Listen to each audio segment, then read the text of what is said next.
Good morning, Ms. Harvey. How are you today? All right. Good. Would you introduce yourself to the parole panel? Tell us your name and DOC number. My name is Catherine Harvey. My DOC is 709-413. All right.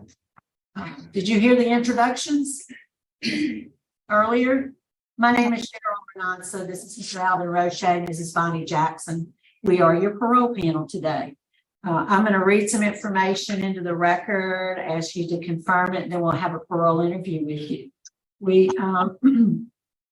We'll also hear from Ms. Jones or the staff to see if they have anything to add to the conversation. We also have a representative from the DA's office in Jefferson Parish who's asked for input. We'll hear from him at the appropriate time, and we'll ask you if you have a statement to make before we vote.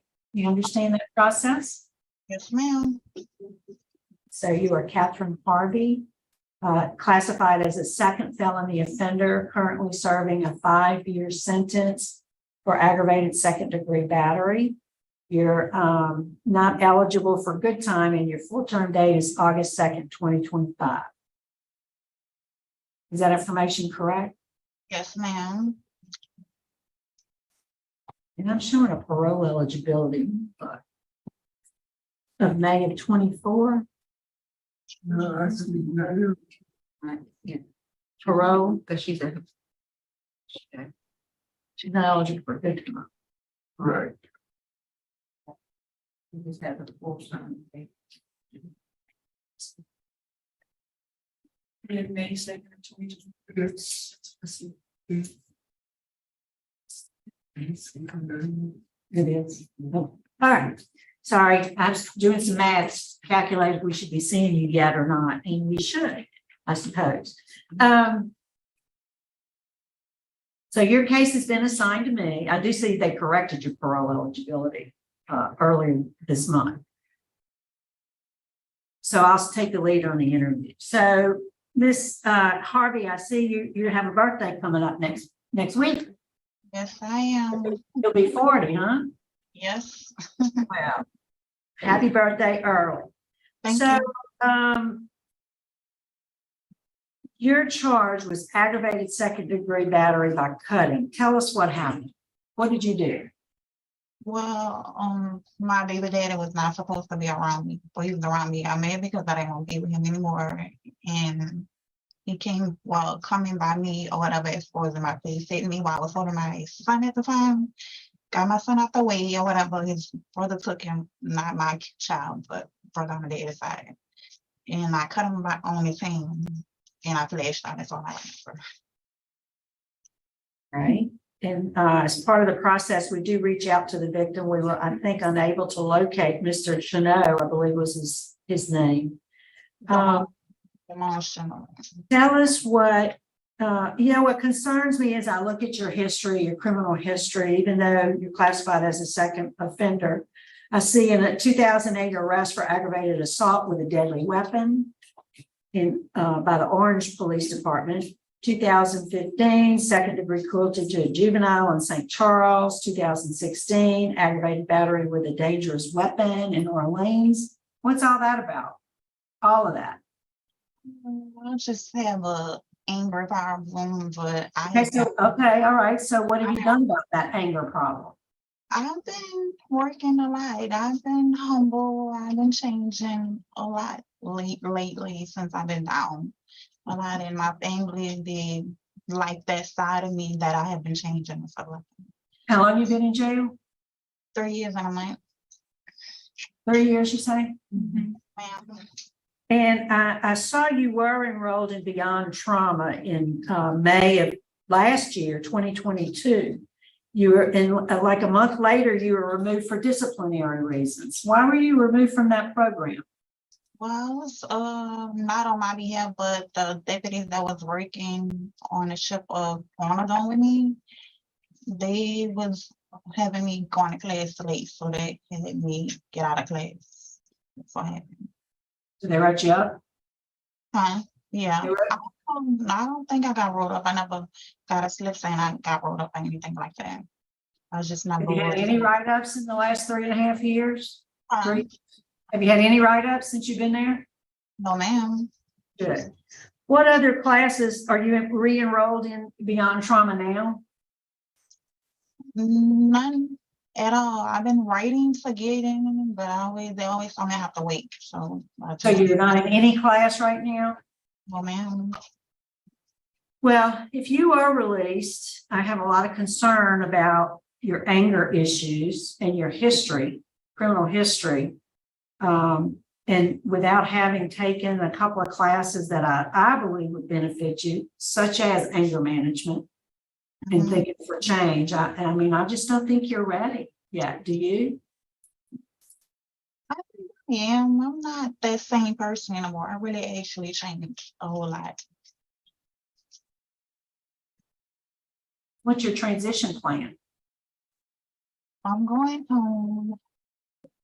Stay by my sister for a little while, actually. In the process of staying by her, I'm gonna get a job and get my kids and stuff like that. Go to school for like hair and sandy. That's my motivation. So, I mean, Do you have a drug problem? no, Drug use? Never use drugs? never in my life. Drink alcohol? Nope, none of that. Mm-mm. Well, sure. With the, you had a prior for cruelty to a juvenile, and your 3 children were put in foster care. Are they still in foster care? No, they want their father. They all have the same father? Yes, ma'am. And is he the one who got cut on his arm? Yeah. And how long did he get custody of the children after this, or did he already have custody of the children? That incident happened in 2014. What incident happened in 2014? Like, you say, I thought you were talking about my son, so that's what I say. 2014. That's custody with my kids. No, when did the cruelty to a juvenile happen? 2014. And that's when the children were taken from you and placed with their father? Yes, ma'am. And when did the cutting take place of their father? No, that's not the dad. It is. I have 5 kids actually. Matter of fact, I have actually 5 kids. Well, where are the other 2 children? My daughter, she's with my cousin, and my son within custody with the state because of my baby daddy. He would not actually do right, like try to get him back, like since I've been locked up. So,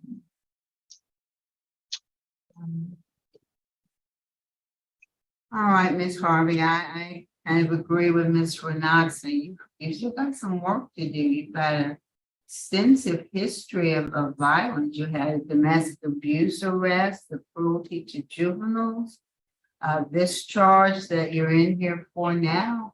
And you say you've changed, but I don't see that you've done anything that would really help change. Talk is cheap. People can say that, but you haven't really taken any programs to give you what you need to learn how to control your anger. So that's all I have. All right, Mrs. Jones, is there anything you can add? No, ma'am, not at this time. Okay, thank you. We'd like to hear from the DA's office, please, Mr. Myers. Good morning, Randy Myers, CPA in Jefferson Parish. And also the same things that apparently y'all see.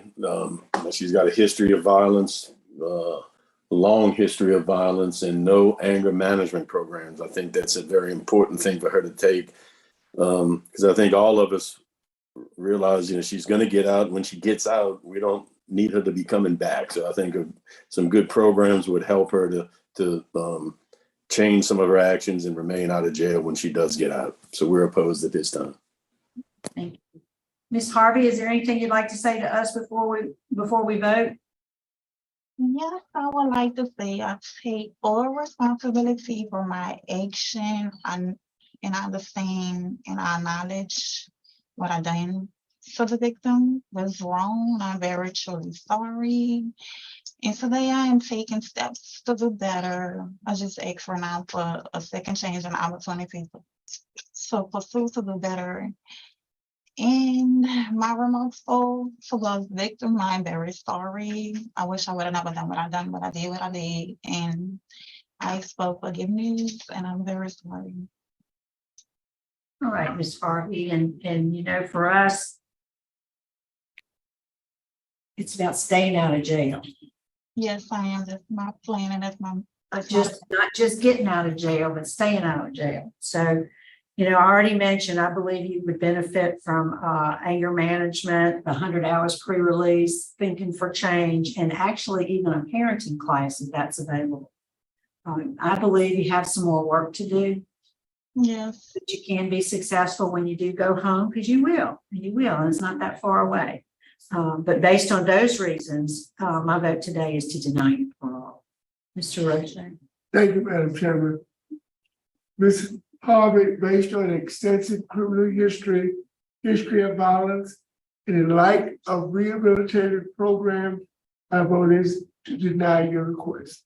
Mrs. Jackson. And Ms. Harvey, my vote is the same. You need to keep working. Hopefully one day you'll be able to reestablish contact with children. You've got to do some hard work between now and then, okay? Okay. Good luck to you.